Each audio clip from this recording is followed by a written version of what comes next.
Hello there. I'm actually recording this straight after reviewing this set, so if you haven't seen yesterday's video, do go check it out.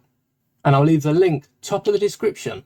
But today we are combining two of these Dark Trooper Attack playsets, which are still on the market. You can get them lego.com, in-store, or wherever you get your Lego. And chances are they won't be around much longer. Go see the start of yesterday's video if you want to know more. I'm really excited to combine these into the diorama. And if you want to build along with me, the instructions will be on Rubricable by now. And they are what I'm using to build this set. First we'll have to piece out this one. But this will be easy enough as they're still in the bags. This is a sealed box and I'm yet to open it. So this will go lovely with all my other dioramas. Again, they're all on Rubricable. Go check them out. I build loads of custom dioramas, speeders, ships, and I'm sure there's something there that you might enjoy building. So let's get into the box.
And that is my diorama built. Before we take a closer look, the spare parts cup is a bit overfilling right now. We get a load of cool slope pieces, we get some brackets spare, and this is left over from both of the sets, as well as all the other spare pieces you got with the first set. And we even get some spare stickers here, which, to be fair, could be used to create its own miniature diorama of sorts. And I'll definitely be putting these pieces to work in one of my future upgrades, which uses both these pieces and a few spare pieces from my Death Star throne room duel. But as you can see, I think the most proud mock design I have come up with is here on the lifts.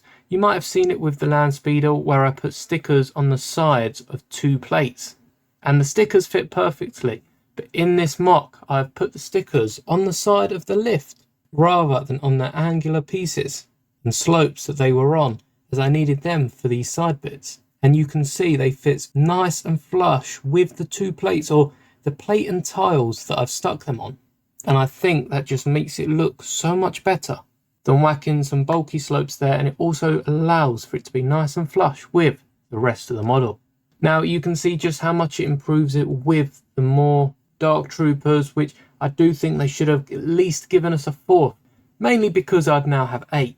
But also because it just squares out that formation and they look really cool in that order. I've also switched up these side panels. Lego added slopes in between them, whereas in the show you can clearly see we've got the door here with the lights on it, and then we have a row of panels, and it would have been fun to extend it another panel out. However, the only panel we got with the stickers was this panel, and it wouldn't make it accurate enough as we'd need another one of these panels. But I didn't want to extend it out any further, as this diorama of course does fit in my own custom diorama base. You slot it in just like so, and you've got to be a little careful when pressing in these dioramas as to not break the model or the diorama base, as I know I can be quite heavy-handed sometimes, especially when modeling with Lego. But as you can see, it fits nice and smoothly into this base, and I do think these bases from a display point of view do improve the build just that extra bit and stop it looking as much as a Lego playset, and is definitely a defining feature and a cool one at that. But if you take a look, much like my throne room duel playset, I have flushed out this model and tried to give it as clean a look as I can. Obviously the lift pieces can't be too flush, but they don't look too bad as they are all that light bluish grey. And even around the back here, we got a gap where I'd staggered one of these slopes forward to create the holding of the blast doors. And I just used the tiles that go underneath the studs, along with a few other plates and a few little bricks at the bottom, just to give that a nice finish. And of course, working with panels, or even if these were to be bricks, they look very nice still from the other side.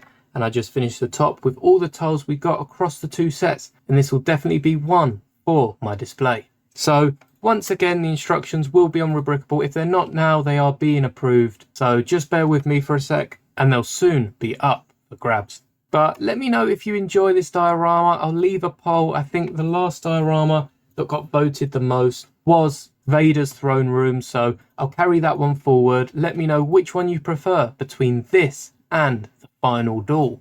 And if you haven't checked out any of my dioramas, they are on my channel. I will start a diorama playlist for the videos, which I'll also link in the description. And let me know which dioramas you're looking forward to see in the new year, as I'm sure Lego will keep giving us a few. And even though it looks like the helmet line has discontinued, that does mean there are more space for other sets, like the midi scale sets that we started getting with the Super Star Destroyer earlier this year. Back to the sets, we have an 18 plus Millennium Falcon that's coming out hopefully around March. 75375 is the set number, and I think this will be around the same size as the Super Star Destroyer that we got earlier this year.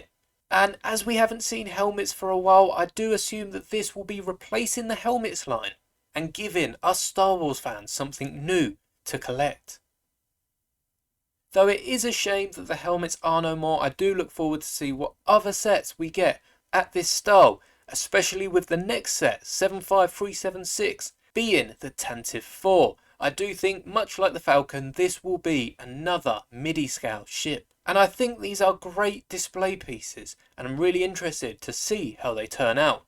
This set will also be coming out in March, and it's nice to see we've already got so many sets in the works. And may the bricks be with you, always.